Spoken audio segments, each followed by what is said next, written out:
And Marcel, I can tell you that courtroom was packed, mostly with Anna and Ray's family and friends. And as you heard, they could not hold back their emotion as the verdict was read. After deliberating for about a day and a half, the jury found Ali Abulaban guilty on 2 counts of first-degree murder for the killings of both his wife Anna and her friend Ray Barone. The story begins not in a courtroom or at the height of online fame, but in the quiet, unremarkable years before a name became a headline, before screenshots became exhibits, before a family photo became evidence of a life that would never be restored. Ali Nasser Abulaban was born in 1992 in Staten Island, New York, to Palestinian-American parents. He grew up in a family that, like many immigrant households, taught discipline, ambition, and the importance of reputation. His childhood was shaped by moves, transitions, and the early signs of someone who wanted to be seen, someone who found comfort in impersonations, voices, and humor. They were traits that over time would draw millions of viewers, but would never heal the fractures growing quietly beneath the surface. Years later, during his time in the U.S. Air Force, while stationed in Japan, he met a woman named Anna Marie. She was bright, warm, and strong-willed, a young mother to 1 daughter, and someone who carried compassion and candor. Their relationship formed quickly, out of chemistry that felt intense and immediate. They married, moved often, and eventually settled in San Diego, where their daughter Amira was born. By all outward appearances, they were a young family trying to build a life in a fast-moving era. Back then, no one imagined their names would one day be read aloud under oath.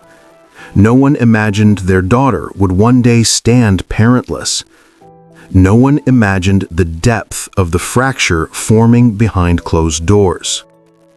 As social media platforms rose in popularity, Ali found a niche that seemed almost tailor-made for him. TikTok, a landscape of quick, punchy videos, rewarded mimicry and humor. His Scarface impressions, his comedic skits, and his rapid-fire character voices earned him nearly 1 million followers. People online called him Jin Kid. He developed a recognizable brand, a confident persona, and a spotlight that fed the side of him that had always wanted attention. But beneath the curated videos, friends and relatives noticed something else: volatility, jealousy, an intensity that at times wasn't simply passion, a streak of anger that didn't fade when the camera switched off. Court documents and witness testimony later described repeated arguments, domestic violence concerns, and growing instability inside the home. There were statements about explosive fights, jealousy toward other men, and pressure that placed Anna in a position where she increasingly felt unsafe. By late 2021, their marriage had unraveled to a breaking point. In the final months, friends said Anna was trying to leave, trying to build independence, trying to create safety for herself and her daughter. It was during this time that the split became undeniable. After one particularly intense dispute, Ali asked Anna to leave their shared apartment in the Spire San Diego luxury high-rise. She wanted separation, space, the ability to breathe without fear of escalation. The move-out wasn't emotional. It was practical, necessary. Yet Ali did not seem to accept it. As prosecutors later argued in court, leaving the apartment did not mean he had let go. Evidence showed that after moving into a hotel, he returned to the Spire building when Anna wasn't home and made a copy of the key to her unit.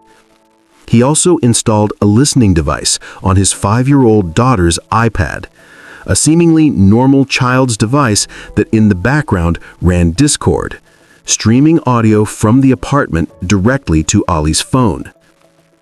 It was a digital line into Anna's private world, a line he used obsessively. In the days before the murders, Ali listened repeatedly to what was happening inside the apartment. Conversations, footsteps, laughter, and eventually a male voice. Rayburn Cardenas Barron, a friend Anna had allowed into her home as she tried to rebuild her life. Court testimony described Ali hearing the interaction and the joy he believed should have been his, the private moments of his estranged wife with another man. For Ali, the sound of another man's voice in a space he once controlled overwhelmed him. Prosecutors characterized this as the trigger, the breaking point that led to irrevocable action. At around 2 p.m. on October 21, 2021, Ali drove from his hotel to the Spire building. Surveillance footage later became part of the case. Ali walking quickly through the lobby, entering the elevator, emotion unreadable but posture rigid, focused, determined. What happened next would change everything. Ali entered Anna's apartment. Within moments, 2 people were dead. Anna was shot in the forehead. Rayburn was shot 3 times, in his cheek, neck, and back. There were no defensive wounds, no struggle. It was fast, violent, and final. Immediately after the shootings, Ali did not flee. He made 2 calls. The first was to his mother, the second to 911. Investigators later confirmed he picked up his daughter from school shortly afterwards, the weapon still in his possession. He was arrested miles away on State Route 15 with his daughter in the car, shortly after confessing. The city of San Diego was stunned. The case unfolded publicly, with news media covering every development. Ali's past as a TikTok star and social media personality was highlighted alongside the horror of the crime. The contrast between online persona and private violence left the public searching for understanding and for answers that only the courtroom could provide. The trial began in 2024. Prosecutors laid out a meticulous case.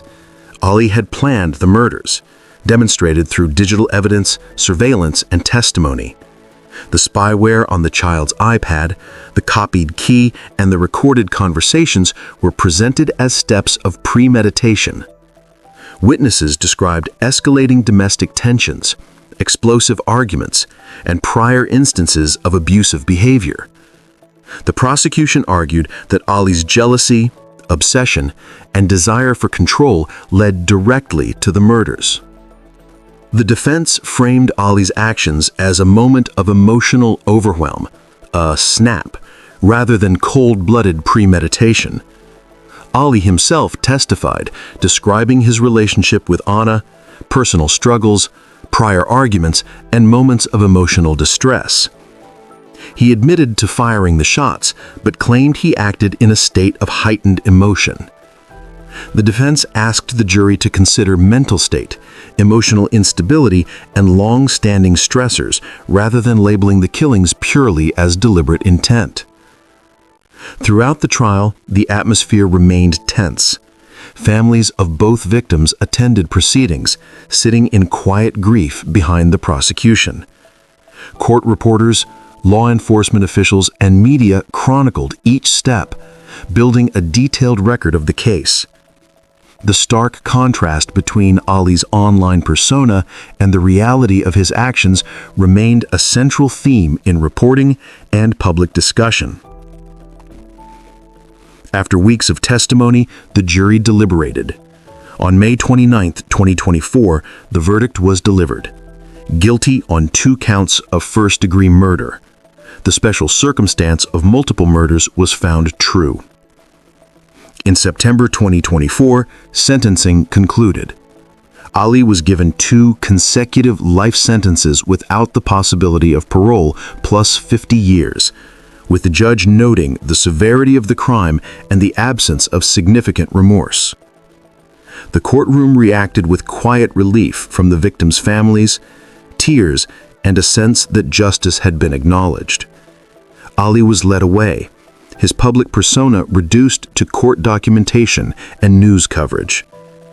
For a man who had once commanded millions of followers online, the reality of incarceration and permanent removal from society became immediate and undeniable. The evidence presented, the spyware, the copied key, the surveillance footage, and the timeline left no question about the sequence of events that led to the deaths of Ana Abulaban and Rayburn Barron. The combination of personal jealousy, obsession, and premeditated access had culminated in a moment of irrevocable violence, one that a jury concluded could not be excused by emotional overwhelm alone. This story, as documented in court, media reporting, and verified evidence, reflects the stark reality of what can unfold when domestic conflict escalates unchecked. It shows the consequences of obsession, control, and the inability to accept separation. It is a story recorded in legal documents, in police evidence, and in the lives of those left behind. A cautionary tale that stands firmly in the record of fact. Ali Abulaban, once a young man with ambition, creativity, and social influence, is now serving a sentence that will last the rest of his life. Ana Abulaban and Rayburn Barron's lives were cut short. Their deaths remain a somber testament to the irreversible cost of violence.